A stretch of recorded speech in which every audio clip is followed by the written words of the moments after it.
बिहार विधानसभा चुनाव के नतीजे से पहले राजनीतिक सरगर्मी तेज हो गई है। नालंदा जिले के राष्ट्रीय जनता दल यानी कि राजद जिला कार्यालय में इंडिया गठबंधन के 7 विधानसभा प्रत्याशियों की संयुक्त प्रेस वार्ता आयोजित की गई। प्रत्याशियों ने निर्वाचन आयोग और जिला पदाधिकारी को 7 सूत्री ज्ञापन देने की बात कही और मतगणना प्रक्रिया में पूर्ण पारदर्शिता और निष्पक्षता की मांग की गई। इस दौरान इस्लामपुर विधानसभा के महागठबंधन प्रत्याशी राकेश रोशन ने केंद्र और राज्य सरकार पर तीखा हमला बोला।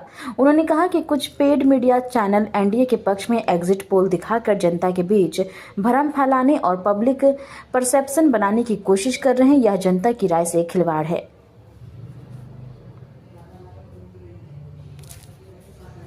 किन बातों पर चर्चा की गई आज?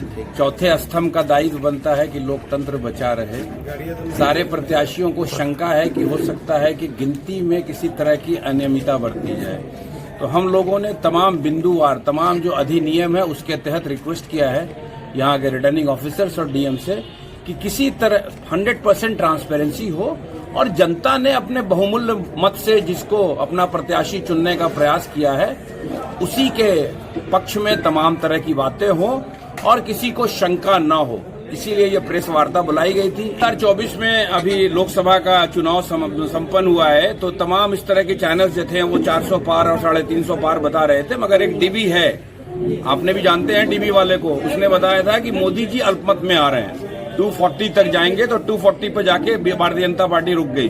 उन्होंने अपना एग्जिट पोल, जिन्होंने काफी लार्जर स्केल पे यहाँ पे सर्वे किया है और उनका जो डेटा है वो बहुत बड़ा है, उन्होंने बताया है कि इंडिया गठबंधन 145 से 150 क्रॉस करने वाला है। तो हम लोगों को इस बात का पूरा कॉन्फिडेंस है, जिस तरह से जनता के अंदर अंडर करेंट था, लोग परिवर्तन चाहते हैं और लोकतंत्र को बचाने के लिए भी परिवर्तन अनिवार्य है। तो हम लोग बिल्कुल सुनिश्चित है कि इंडिया गठबंधन की प्रचंड बहुमत से सरकार बनने वाली है और बिहार के लिए बेहतर कार्य होगा। देखिए, कल चुनाव संपन्न हुआ और चुनाव संपन्न होने के बाद जो जनता का जो मैंडेट आया है उसके अनुसार ये समझ में आ रहा है कि बिहार के अंदर परिवर्तन की ब्याज चल रही है। लेकिन जो पेड मीडिया के लोग हैं उन लोगों ने जनता के ध्यान को आकृष्ट करने के लिए उन लोगों ने गलत सलत ढंग से सर्वे रिपोर्ट को जारी करके लोगों को दिग्भ्रमित करने का काम कर रहे हैं। इसके पीछे मकसद ये है कि इलेक्शन कमीशन ये चाह रही है बिहार में सरकारी तंत्र के माध्यम से कि जनता के मैंडेट के साथ छेड़छाड़ किया जाए और इसके लिए एक पब्लिक परसेप्शन बनाने का काम किया जा रहा है। और उसी पब्लिक परसेप्शन के तहत ये कल जो है कि जिन लोगों ने भी एग्जिट पोल दिखाया है उसी का एक हिस्सा है।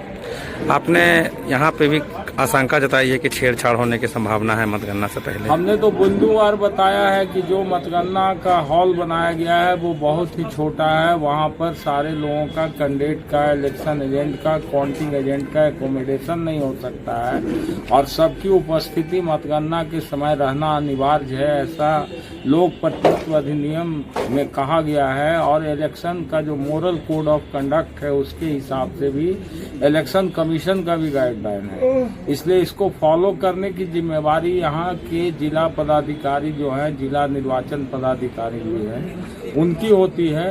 लेकिन हम लोगों की बात नहीं सुनी जा रही है।